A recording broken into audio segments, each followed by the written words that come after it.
2025 end ആവുന്നതിന്റെ മുന്നേ ഒരു special കാര്യം, ഒരു ഇൻട്രസ്റ്റിംഗ് കാര്യം നമുക്കും ചെയ്താലോ. അപ്പോൾ ഞാൻ ചെയ്യുന്നുണ്ട്, ഞാനും ആദ്യമായിട്ടാണ് ചെയ്യുന്നത്. അപ്പോൾ നിങ്ങൾക്ക് ഇൻട്രസ്റ്റ് ഉണ്ടെന്നുണ്ടെങ്കിൽ വീഡിയോ ഫുള്ള് കണ്ടു നോക്കുക.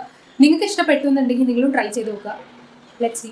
അങ്ങനെ 2025 കഴിയാറായല്ലേ. എത്ര പെട്ടെന്ന് 2025 കഴിഞ്ഞെന്നുള്ളത് അറിഞ്ഞില്ല അല്ലെ. എനിക്ക് അങ്ങനെയായിരുന്നു, പെട്ടെന്ന് കഴിഞ്ഞെന്ന് തോന്നി. ഇപ്പോൾ ഓൾറെഡി ഡിസംബർ പകുതി കഴിഞ്ഞു. ഞാനിപ്പോൾ റെക്കോർഡ് ചെയ്യുന്നത് ഡിസംബർ 14 തീയതിയാണ്, 14th ഓൾറെഡി ഡിസംബർ പകുതി കഴിഞ്ഞു.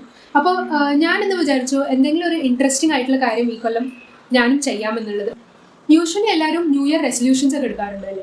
ഞാൻ അതൊക്കെ ട്രൈ ചെയ്തിട്ടുണ്ട്, പക്ഷെ എല്ലാവരും പോലെ എൻ്റെ ഫെയിൽ ആവാറുണ്ട്. അപ്പോൾ ഈ തവണ ഞാൻ റെസൊല്യൂഷൻ അല്ല എടുക്കുന്നത്. ഞാൻ വിചാരിച്ചു നമ്മുടെ 2025 ഒരു റിഫ്ലക്ഷൻ പോലെ എന്തെങ്കിലും ചെയ്യാം. 2025 എങ്ങനെയായിരുന്നു നമ്മുടെ, പിന്നെ നമുക്ക് 2026 എങ്ങനെ വേണം എന്നുള്ള കാര്യം ഞാൻ പറയാൻ വെച്ചാൽ റിഫ്ലക്ഷൻ പ്ലസ് മാനിഫെസ്റ്റേഷൻ അങ്ങനെ ഒരു സംഭവമാണ് കേട്ടോ. അപ്പോൾ ഞാൻ ചെയ്യാൻ പോണത് 2 ഓപ്ഷൻസ് ഞാൻ എക്സ്പ്ലെയിൻ ചെയ്യാമെന്ന് പറഞ്ഞുള്ളൂ. അപ്പോൾ ഒരു ഓപ്ഷൻ മെയിൽ ചെയ്യാന്നുള്ളതാണ്. മെയിൽ നമ്മൾ ജിമെയിലിൽ ഒരു മെയിൽ ഇടുക. പിന്നെ ഇത് ഏജ് റെസ്ട്രിക്ഷൻ ഇല്ല കേട്ടോ, എല്ലാവർക്കും ട്രൈ ചെയ്യാം. കിഡ്സ് ആയാലും കുട്ടികൾ ഈ വീഡിയോ കാണുന്നുണ്ടെങ്കിൽ നിങ്ങളും ട്രൈ ചെയ്ത് നോക്കുക. നിങ്ങളുടെ 10th 12th ഒക്കെ പഠിക്കുന്ന കുട്ടികളാണെന്നുണ്ടെങ്കിൽ പ്ലീസ് ടു ട്രൈ ഇറ്റ്. കുറച്ച് സമയം മതി. First is mail to yourself. നമ്മൾ ജിമെയിലിൽ നമ്മുടെ സ്വന്തം ഇമെയിൽ ഐ ഡിയിലേക്ക് ഒരു മെയിൽ ഇടുക. ഓക്കെ, ബേസിക്കലി ഞാൻ പറയുകയാണെങ്കിൽ ഇന്നത്തെ ഞാൻ എൻ്റെ ഫ്യൂച്ചറിലെ എന്നോട് സംസാരിക്കുന്ന പോലെ. ഓക്കെ, 2025 ആതിര 2026 ആതിരയോട് എന്തൊക്കെ പറയാൻ ആഗ്രഹിക്കുന്നു, എന്തൊക്കെ സംസാരിക്കാൻ ആഗ്രഹിക്കുന്നു, അങ്ങനെയുള്ളൊരു സംഭവമാണ് ഈ മെയിലിൽ നമ്മൾ ഇൻക്ലൂഡ് ചെയ്യുക. ഓക്കെ, നമ്മുടെ 2025 എങ്ങനെയായിരുന്നു, നമ്മൾ എന്തൊക്കെ നേടി 2025, നമ്മുടെ സ്ട്രഗിൾസ് എന്തൊക്കെയായിരുന്നു, നമുക്ക് എന്തെങ്കിലും ടെൻഷൻ ഉണ്ടായിരുന്നോ, അത്ര ഡീറ്റെയിലൊന്നും എഴുതണ്ട. ബേസിക് ആയിട്ട് ജനറൽ ആയിട്ട് എഴുതുക. ഓക്കെ, അങ്ങനെയൊക്കെയുള്ള കാര്യങ്ങൾ എഴുതുക. പിന്നെ നമ്മളോട് സംസാരിക്കുന്ന പോലെ തന്നെ നീ ഓക്കെ അല്ലേടാ, നീ ഹാപ്പി അല്ലേ ഇപ്പോൾ, അങ്ങനെയൊക്കെയുള്ള സംസാരിച്ചിട്ട് കൺവെർസേഷണൽ ഫോർമാറ്റിൽ മെയിൽ എഴുതുക കേട്ടോ.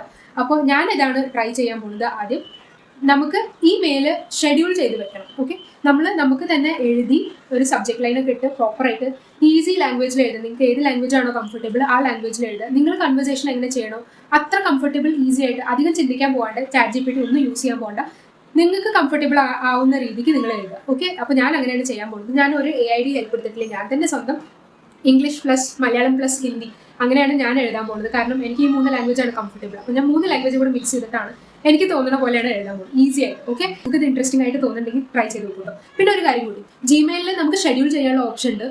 നമ്മുടെ മെയിൽ ഷെഡ്യൂൾ ചെയ്ത് വയ്ക്കുക. അപ്പോൾ ഈ ഷെഡ്യൂൾ ചെയ്യേണ്ട ടൈം എന്ന് വെച്ചാൽ ഇപ്പോൾ ഞാനിപ്പോൾ എഴുതുന്നത് ഡിസംബർ 14th അടുത്ത കൊല്ലം ഡിസംബറിൻ്റെ എൻഡിങ് ആ ഡേറ്റ്സിൽ എപ്പോഴെങ്കിലും നിങ്ങൾ ഷെഡ്യൂൾ ചെയ്ത് വെക്കണം. അപ്പോൾ ഞാൻ ഉദ്ദേശിക്കുന്നത് ഒരു ഡിസംബർ 24th 2026 ഈ ഡേറ്റാണ് ഞാൻ ആലോചിക്കുന്നത് ഒരു ഷെഡ്യൂൾ ചെയ്ത് വെക്കാൻ വേണ്ടിയിട്ട്. അപ്പോൾ let's see.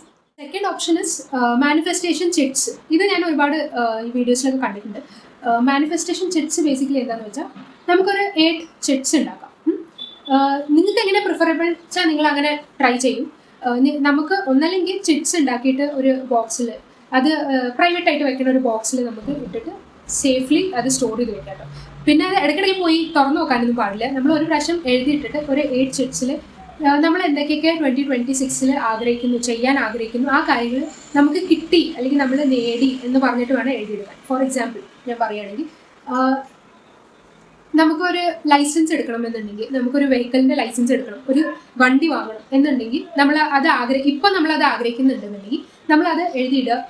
I bought a car, I bought a scooty, അല്ലെങ്കിൽ ഐ ഗോട്ട് മൈ ലൈസൻസ്, അങ്ങനെ പാസ്റ്റ് ആയിട്ട് ഇടുക. ഓക്കെ, നമുക്ക് അത് കിട്ടി എന്ന രീതിക്ക് എഴുതിയിട്ടിടുക. നിങ്ങൾ എന്താ ആഗ്രഹിക്കണോ, അല്ലെങ്കിൽ ഇപ്പോൾ അത് കുട്ടികളാണ് എഴുതണമെന്നുണ്ടെങ്കിൽ നിങ്ങൾക്ക് വേണമെങ്കിൽ ഇപ്പോൾ ഫോർ എക്സാമ്പിൾ ഞാൻ പറയുകയാണെങ്കിൽ ഈ കൊല്ലം 10th കുട്ടികളുടെ റിസൾട്ട് ആണല്ലോ ജൂണിൽ വരിക, മെയ് ജൂൺ ആ മാസത്തിൽ വരിക. അപ്പോൾ നിങ്ങൾക്ക് വേണമെങ്കിൽ ഇങ്ങനെ എഴുതിയിടാം, I got 90% in my SSC, അങ്ങനെ എന്തെങ്കിലും നിങ്ങൾക്ക് കിട്ടി എന്നുള്ള രീതിക്ക് നിങ്ങളത് എഴുതിയിടുക. ഓക്കെ, എന്നിട്ട് നിങ്ങൾ ആ ചിറ്റ്സ് ഫോൾഡ് ചെയ്തിട്ട് ഒരു ബോക്സിൽ ഇട്ടിട്ട് സേഫ്ലി അത് സ്റ്റോർ ചെയ്ത് വെക്കുക. ഇടയ്ക്കിടയ്ക്ക് പോയി തുറന്നു നോക്കാനൊന്നും നിൽക്കണ്ട. പിന്നെ അത് ഡയറക്റ്റ്ലി നമ്മൾ തുറക്കുക. ഈ മെയിലിൻ്റെ കാര്യം പറഞ്ഞതിന് ഡയറക്റ്റ്ലി നെക്സ്റ്റ് ഇയർ ഡിസംബർ ആ ഒരു മാസത്തിൽ, ഡിസംബർ എപ്പോൾ ആണെങ്കിലും നിങ്ങളത് തുറന്നിട്ട് നിങ്ങൾക്ക് എന്തൊക്കെയൊക്കെ നിങ്ങൾ എഴുതിയ കാര്യങ്ങൾ അച്ചീവ് ചെയ്തു എന്നുള്ളത് നിങ്ങൾക്ക് ചെക്ക് ചെയ്യാം. ഓക്കെ, അപ്പോൾ ഇതാണ് മാനിഫെസ്റ്റേഷൻ. ഒരുപാട് കേട്ടിട്ടുണ്ട് മാനിഫെസ്റ്റേഷൻ ഡു വർക്ക് എന്നോ, പക്ഷേ നമ്മൾ അതിന് വേണ്ടിയിട്ടുള്ള എഫേർട്സ് ഇടണം കേട്ടോ. വെറുതെ എഴുതി വെച്ചുകൊണ്ട് കാര്യം നടക്കില്ല. നമ്മൾ അതിന് വേണ്ടിയിട്ട് ഒരുപാട് എഫേർട്സ് ഇടണം, എന്നാലും കൂടിയാണ് കാര്യങ്ങൾ നടക്കുള്ളൂ. പക്ഷേ ഇതൊരു ഫൺ വേ ആണല്ലോ. നമുക്ക് അടുത്ത കൊല്ലം നോക്കുമ്പോൾ നല്ലൊരു ഇൻട്രസ്റ്റിംഗ് ആയിരിക്കും അല്ലേ കാണാൻ. ഞാൻ ഓപ്റ്റ് ചെയ്യണത്, ഞാൻ ചിറ്റ്സ് അങ്ങനെ ബോക്സിൽ സ്റ്റോർ ചെയ്യാനല്ല ഓപ്റ്റ് ചെയ്യണത്. ഞാൻ ഒരു നോട്ട്സ് എൻ്റെ മൊബൈലിൽ നോട്ട്സ് ഉണ്ടല്ലോ, നമ്മുടെ മൊബൈലിൽ നോട്ട്സ്. അപ്പോൾ അതിൽ എഴുതി സേവ് ചെയ്ത് വെക്കാം എന്നാണ് വിചാരിക്കുന്നത്. നോട്ട്സ് ഒന്നും നമ്മൾ അങ്ങനെ എപ്പോഴും ഓപ്പൺ ചെയ്യുന്ന സംഭവമല്ല. ഞാനങ്ങനെ യൂസ് ചെയ്യാറില്ല നോട്ട്സൊന്നും. എന്തെങ്കിലും ഓർക്കാൻ വേണ്ടി എഴുതണം എന്നുണ്ടെങ്കിൽ നമ്മുടെ വാട്സാപ്പിൽ സെൽഫായിട്ടുള്ള നമ്പറിൽ നമുക്ക് എഴുതിയിടാമല്ലോ, അങ്ങനെയാണ് ഞാൻ യൂസ് ചെയ്യാറുള്ളൂ. നോട്ട്സ് ഒന്നും ഞാനങ്ങനെ യൂസ് ചെയ്യാറില്ല. അപ്പോൾ നമുക്ക് നമ്മുടെ നോട്ട്സ് അല്ലെങ്കിൽ ടു ഡു എന്നാണ് ചില മൊബൈൽസിൽ ടു ഡു എന്നാണ് പേര് ആ ആപ്ലിക്കേഷൻ്റെ, ചിലതിൽ നോട്ട്സ് എന്നാണ് കേട്ടോ. അപ്പോൾ ഞാൻ എൻ്റെ മൊബൈലിൽ നോട്ട്സിലാണ് ഒരു 8 കാര്യങ്ങൾ ഞാൻ അച്ചീവ് ചെയ്തു എന്ന് പറഞ്ഞിട്ട് എഴുതിയിട്ട് സേവ് ചെയ്യാൻ പോകുന്നത്. ഓക്കെ, എനിക്കിതാണ് കുറച്ചും കൂടി കംഫർട്ടബിളും പിന്നെ പ്രൈവസി മെയിൻറ്റെയിൻ ചെയ്യാൻ പറ്റിയ ഒരു ടെക്നിക്ക്. എനിക്ക് എൻ്റെ മൊബൈലിൽ തന്നെ സേവ് ചെയ്യാൻ പറ്റാവുന്നതാണ് എന്നാണ് എനിക്ക് തോന്നുന്നത്. അപ്പോൾ നിങ്ങൾക്ക് എങ്ങനെ കംഫർട്ടബിൾ എന്നുണ്ടെങ്കിൽ നിങ്ങൾ അങ്ങനെ ചെയ്യും. അപ്പോൾ ഇതുവരെ കണ്ടുവെന്നുണ്ടെങ്കിൽ നിങ്ങളും ഇതിൻ്റെ ഏതെങ്കിലും ഒരു ടെക്നിക്ക് ട്രൈ ചെയ്ത് നോക്കും. പറ്റുന്നുണ്ടെങ്കിൽ രണ്ടും ട്രൈ ചെയ്തോളൂ. കാരണം ഇതൊരു ഫണ്ണാണ് ശരിക്കും പറയുകയാണെങ്കിൽ. ഇപ്പോൾ ഞാൻ ഈ മെയിലിൻ്റെ കാര്യം പറഞ്ഞത്, നമ്മളൊരു മെയിലൊക്കെ ഇങ്ങനെ അയച്ചു എന്നുള്ള കാര്യം തന്നെ നമ്മൾ മറന്നു പോകും അടുത്ത കൊല്ലമൊക്കെ ആകുമ്പോഴേക്കും. അപ്പോൾ പെട്ടെന്ന് ഒരു മെയിലിൻ്റെ നോട്ടിഫിക്കേഷൻ നമ്മുടെ മൊബൈലിൽ വരുമ്പോൾ അത് ഓപ്പൺ ചെയ്യുമ്പോൾ അതിൻ്റെ എക്സൈറ്റ്മെൻ്റ് ഒക്കെ നല്ല രസമായിരിക്കും അല്ലേ? ഇപ്പോൾ തന്നെ എനിക്ക് ആലോചിക്കുമ്പോൾ അതിൻ്റെ ഒരു എക്സൈറ്റ്മെൻ്റ് ഒക്കെ എനിക്ക് ഫീൽ ആവുന്നു. എഴുതി വെച്ച എല്ലാ കാര്യം വർക്ക് ആയില്ല എന്നുണ്ടെങ്കിലും it is fine, it is okay. കാരണം ചില ഗോൾസ് നമ്മുടെ ലോങ് ടേം ഗോൾസ് ആവും, ചില ഗോൾസ് ഷോർട്ട് ടേം ഗോൾസ് ആവും. അപ്പോൾ നമ്മൾ എഴുതി വെച്ച കാര്യങ്ങളിൽ ചിലപ്പോൾ 2 or 3 കാര്യങ്ങളാവും വർക്ക് ആയിട്ടുണ്ടാവുക ഒരു കൊല്ലത്തിൻ്റെ ഗ്യാപ്പിൽ. ചില കാര്യങ്ങൾ വർക്ക് ആയിട്ടുണ്ടാവില്ല, ചിലപ്പോൾ നമ്മൾ പ്ലാൻ മാറ്റിയിട്ടുണ്ടാവും, ചിലപ്പോൾ നമ്മൾ അതിന് വർക്ക് ചെയ്തുകൊണ്ടിരിക്കുകയാവും അല്ലേ?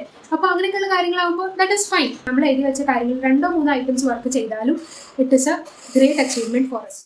ട്രൈ ചെയ്യുന്നവരാണെന്നുണ്ടെങ്കിൽ, ട്രൈ ചെയ്യും എന്നുള്ളവരാണെന്നുണ്ടെങ്കിലും കമൻറ്റ് സെക്ഷനിൽ 2026 ലോക്ക്ഡ് എന്ന് പറഞ്ഞിട്ട് കമൻറ്റ് ഇടും കേട്ടോ. അപ്പോൾ നെക്സ്റ്റ് വീഡിയോയിൽ കാണുന്നവരെ ബൈ.